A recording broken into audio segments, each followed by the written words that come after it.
Hey guys, well, obviously another really disappointing result in Europe for United. Like all of you guys watching, I'm furious, fed up.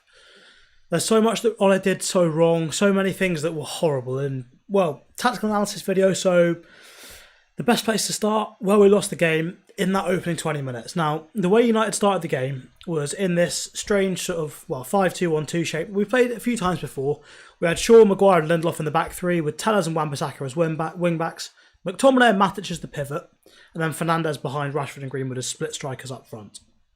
Now, this was the start of our problems, really, the system we started the game with, and the reason we had an issue straight away, straight off the bat, was just pure numbers, and it's a common thing in football. I mean, nowadays the trend tactically is look for numerical overloads where you can get more players in certain areas, and we were outnumbered, and the reason we were outnumbered was because we had the back five, especially the three centre-backs in the middle, Lindelof, Maguire and Shaw, up against this one striker, Forsberg, who was basically a false nine for Leipzig.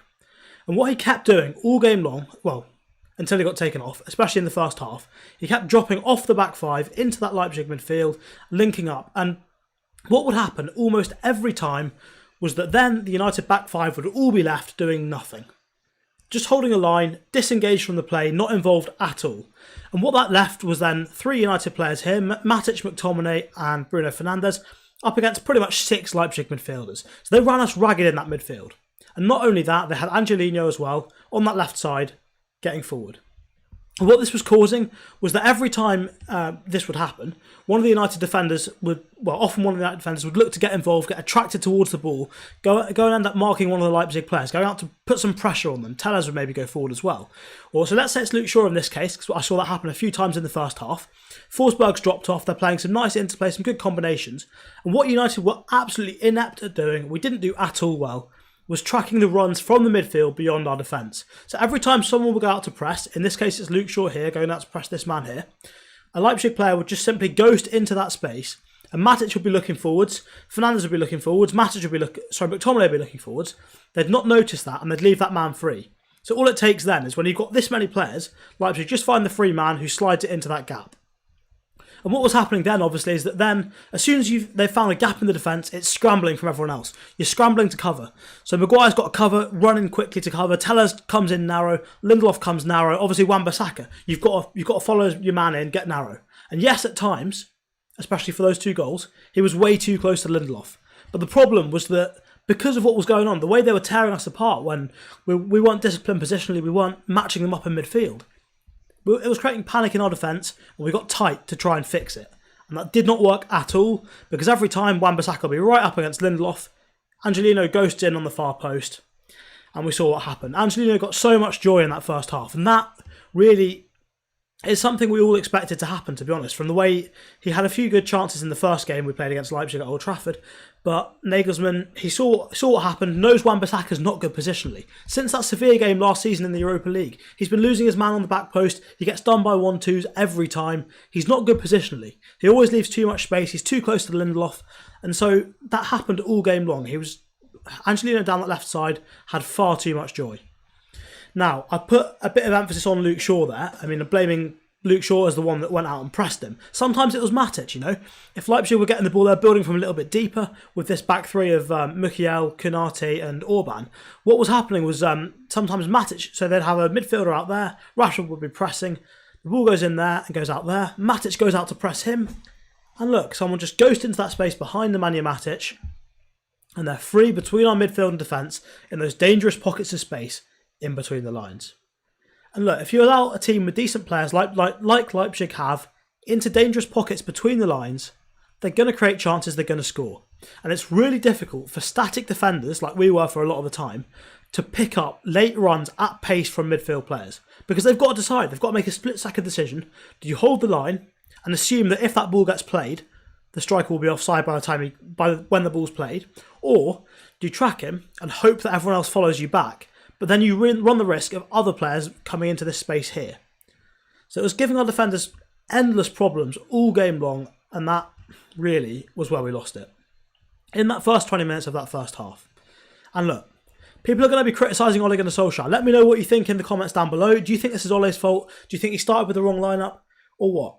But for me, personally, I think the problem here, is not that he started with the wrong lineup, because sometimes things happen. He started with a lineup he felt was capable of winning the game. But what happened was that he didn't react anywhere near fast enough to the endless problems Leipzig were causing us. And that is where things went wrong so early on. Now, in terms of chances, in terms of when United were in possession, throughout the game, this bit doesn't apply just to those first 20 minutes.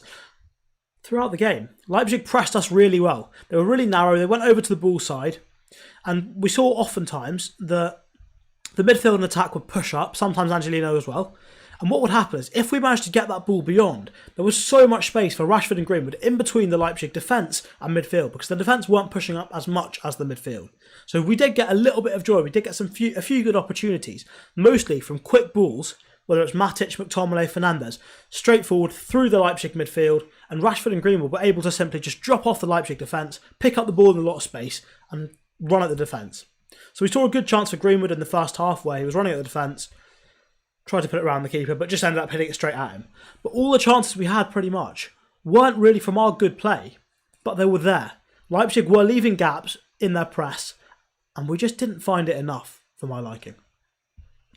Now, in the second half, obviously Ole Gunnar Solskjaer did decide to make some changes. Probably a good decision, because this was not working at all. He knew. I was saying right away through the game, if you obviously go back through my Twitter or whatever if you want to prove it, but it was more so that the five at the back wasn't working because we had that horrible mismatch in the midfield. And so what I thought he needed to do was go firstly to a 4-2-3-1 to stabilise the game. At the first 20 minutes we were in real trouble, we were not looking comfortable at all. I think a 4-2-3-1 would have stabilised the game a bit more. And so he brought Telles forward, basically playing him as, I guess, a left mid. And we did start to grow into the game a bit more. We looked less of a concern defensively in the second half of that first period. So that did work to an extent. But then what he needed to do at half-time, which to be fair to him, he did do, was bring on an extra proper midfielder, get one of Telles or Shaw off. I personally would have got rid of Luke Shaw. But he took off Telles, brought on Donny van de Beek, and put us into this sort of diamond shape. And it did work. Van de Beek had some really nice runs beyond the defence early on. But we didn't get the ball to him anywhere near enough. And we didn't keep our momentum going right the way through the half. It was really disappointing to see that in a sense. So yes, he did well to change it, but he took way too long to do so. He had to make changes 5-10 minutes in.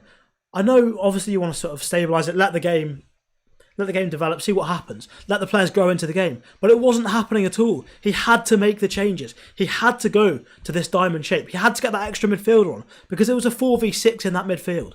With Forsberg dropping in, the two wingers playing narrow, and the other three behind them of Leipzig. It was a 4v6. We were getting dominated. They were playing really good combinations. We needed to get that extra man in that area so that we could make some effort to either cut out their passing triangles or at the very least track their runners going beyond the defence.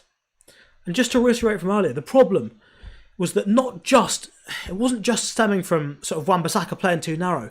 That all the problems stem from that midfield area, because when Forsberg dropped off, sometimes the defence would go press him, other times not. They'd have the overloads, and any time we tried to press one of their players, because they had so many players there, someone else just ghosts into that space behind, gets the ball, and they're away between the lines.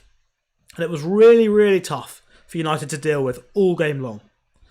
And look, United have shown consistently, not just this season, but last season as well after lockdown, that we really struggle to deal with good movement. Whether it's Firmino dropping off, whether it was, I guess against Spurs, it was, Lucas Moura, Lamella playing on the right for Spurs. He was cutting in. Shaw wasn't following him properly, or when he did follow him, he'd follow him way too far in, leaving the side open for Aurier.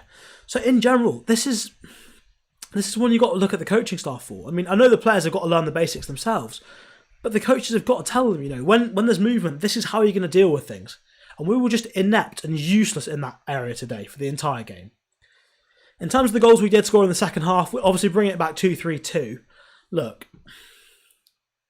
they're lucky goals, really. End of the day, it's just moments. We took chances. Greenwood, great run. Really nice to see him sort of take on his man.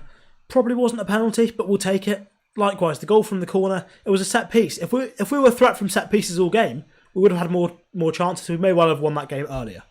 But look, there were way too many things wrong.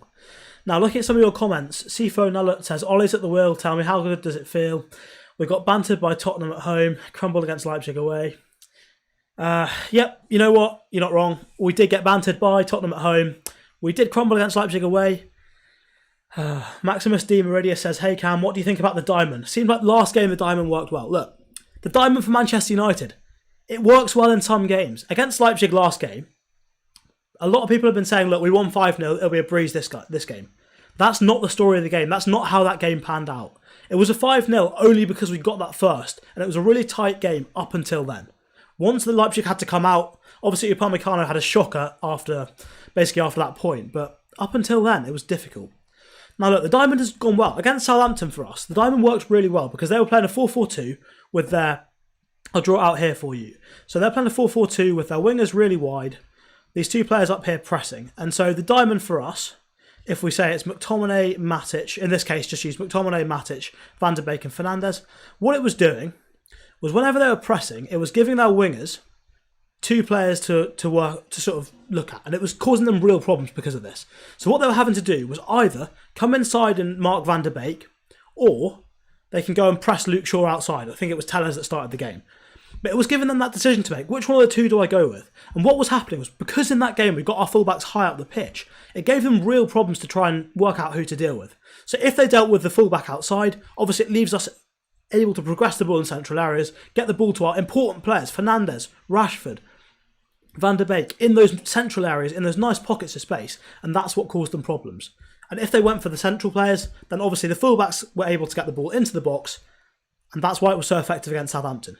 Tonight, it wouldn't have been anywhere near as effective as it was against Southampton, but it would have been a hell of a lot better than the 5-back we started with. Because as I said, the 5-back was a disgrace. It did not work whatsoever. So obviously with these three here, Tellers there on the side, man drops in, the striker, every single time. Leipzig have got 6 on 3 in midfield.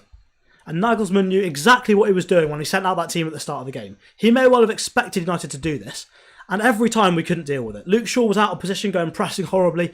Maguire was doing the same. Lindelof was doing the same on the other side. And they get attracted to one man. And look, the midfield runners of Leipzig, they just ghost into that space every time. Doesn't matter if it's Matic pressing. If he goes up and presses that man, someone goes in behind. Luke Shaw goes and presses there. The midfield runners go there. And it was so frustrating because the entire way through the game, we weren't able to track our men. And it was tactically an absolute disaster. So, Sophie Sona says, it will be resumed tomorrow. PSG have been given the point for now, but when it's resumed, they'll be on 9 points, so we can still qualify, but I doubt it. Never know. Might happen, but honestly, we don't deserve it. Based on what I've seen and what's happened in this game, we do not deserve it. Now look, I've got to give a shout out. Pogba was good when he came on. He worked hard defensively. It's the things we want to see from Paul Pogba. Hopefully he can deliver that more often. But overall, this is a really, really disappointing game. Ole got his tactics far wrong. And as a United fan, I'm hurt after this, and I'm sure you all are too. Thanks so much for watching. If you did enjoy the video, please do drop a like. Please do share it with your friends. It means a lot to us. Obviously, we're growing as a channel at the moment. So thanks so much for watching, and see you guys again soon. Full City on the weekend. Hopefully a much improved showing. Hopefully we can win the derby.